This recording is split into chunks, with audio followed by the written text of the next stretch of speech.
आज की वीडियो में हम करेंगे 1 साल के बच्चे के कुर्ते पजामे की कटिंग और स्टिचिंग। तो सबसे पहले हमने इसके 2 पार्ट बनाए हैं और पहले पार्ट से स्टार्ट किया पजामे के पार्ट से। पहले पार्ट में हम पजामे कटिंग स्टिचिंग दिखाएंगे, दूसरे में दिखाएंगे कुर्ते की कटिंग और स्टिचिंग। तो सबसे पहले मैंने पजामे के लिए कपड़ा 4 फोल्ड किया है और जो बंद साइड है वो अपनी साइड रखी है और यहाँ पे मैंने लगा दिया है इसका मोरी का निशान। नीचे 1.5 इंच एक्स्ट्रा छोड़ा है फोल्डिंग के लिए और ऊपर मैंने लगाया है 5 इंच पे 4 इंच की मोरी मैंने तैयार रखनी है। तो आप 1 इंच बढ़ा के लगा सकते हो। फिर मैंने लगाया इसका लेंथ का निशान। लेंथ मैंने रखनी है इसकी 16 इंच की। आप अपने साइज़ के हिसाब से कम ज़्यादा कर सकते हो, वैसे 1 साल के बच्चे के लिए परफेक्ट है। और यहाँ पर लेंथ के निशान को हम सीधा कर लेंगे। ऊपर लगाया मैंने लास्टिक में जो फोल्ड होगा कपड़ा, उसके लिए मैंने रखा है 3 इंच। आप अपने हिसाब से अगर लास्टिक आपकी पतली है तो कम रख सकते हो, ये आप कम ज़्यादा कर सकते हो। तो 6 इंच का मैंने हिप साइज़ रखा है। 1 साल के बच्चे के लिए 6 इंच बिल्कुल परफेक्ट बैठेगा, अगर आपका बच्चा ज़्यादा हैवी नहीं है तो। और हिप साइज़ मैंने 6 इंच रखा, नीचे भी आस्तर का मैंने 6 इंच रखा है। जैसे हम लेडीज़ ट्राउज़र की कटिंग करते हैं वैसे ही सेम कटिंग यहाँ से हमने इसकी करनी है। और 2 इंच का मैंने रखा है इसका क्रॉस एरिया, जिसे हम मानी बोलते हैं। उसके बाद हमने इंची टेप से इस तरह से सीधा निशान हम लगा लेंगे। अगर आपके पास फट्टी है तो ठीक है, अगर नहीं है तो आपको बिल्कुल भी घबराने की ज़रूरत नहीं है। आप इंची टेप से सीधा निशान लगा के थोड़ा सा हल्की सी गुड़ाई आप इसमें दे सकते हैं। ज़रूरी नहीं है कि आप छोटे बच्चे के पजामे के लिए फट्टी ख़रीद दो। तो मेरे पास पड़ी थी तो मैंने लगा लिया इसका निशान। फिर हमने करनी है इसकी कटिंग। जो भी निशान हमने लगाए हैं वो कटिंग हम कर देंगे। और दोनों पार्ट मैंने एक साथ रखे हैं। आप बच्चे के लिए दोनों पार्ट एक साथ रख सकते हो। सिंगल सिलाई प्लाजो भी हमारा इसी मेथड से तैयार होता है लेडीज़ का, तो आपने इस मेथड से कर सकते हो। और यहाँ पे मोरी पे आपने सीधा रखना है फैब्रिक। तो ये हमारी पजामे की कटिंग हो चुकी है। अब करते हैं इसकी स्टिचिंग। इसको खोल लेंगे दोनों पार्ट को।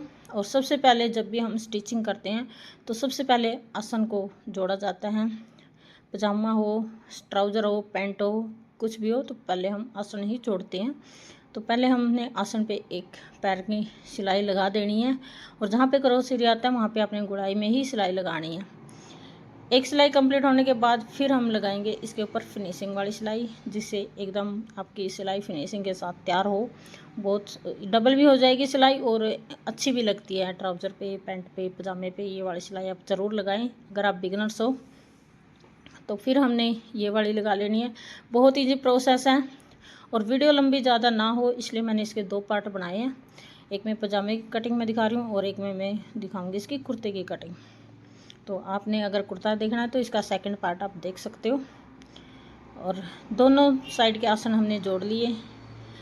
फिर हमने इसकी जो बीच वाली सिलाई आती है वही हमारी लगेगी, क्योंकि इसका हमने साइड वाली कट नहीं की है। सिंगल सिलाई वाला पजामा हमने ये तैयार किया है बच्चे के।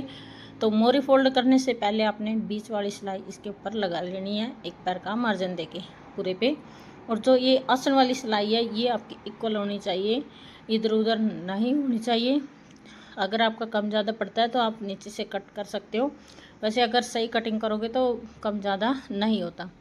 तो ये सिलाई हमने डबल कर ली और मोरी की सिलाई हमने घूम रखी है, जो कि मैंने इसकी शॉर्ट वीडियो डाली है तो आप वहाँ पे देख सकते हो। तो लास्ट स्टेप हमारा रहता है इसमें इलास्टिक डालना।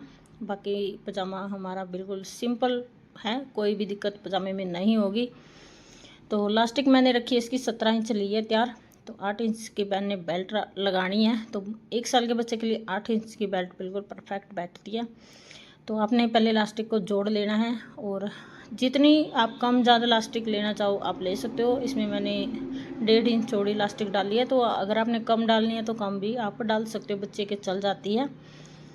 तो इलास्टिक को रख के इसके ऊपर हम सिलाई लगा लेंगे और थोड़ा थोड़ा फोल्डिंग हमने लगा लेनी है। और इलास्टिक के ऊपर सिलाई नहीं लगनी चाहिए, बिल्कुल इलास्टिक के पास में सिलाई हमारी होनी चाहिए, क्योंकि इलास्टिक हमें खींचना पड़ता है यहाँ पर।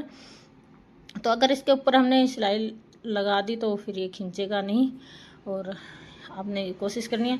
एक सिलाई कंप्लीट होने के बाद फिर हमने इलास्टिक के ऊपर वाली सिलाई कंप्लीट करनी है। पजामे को अच्छी तरह से आपने सेट कर लेना पहले। कहीं पे ये ना हो कि कहीं पे ज़्यादा कपड़ा इकट्ठा हो गया आपका और कहीं पर कपड़ा नहीं है, तो अच्छी तरह से आपने ये वाली सिलाई कंप्लीट कर लेनी है और खींच के रखना है इलास्टिक पे। जब भी हम सिलाई लगाते हैं तो पजामा हमारा रेडी है। अब कुर्ते के लिए हमने डाली है इसके पार्ट 2 वीडियो का, तो आप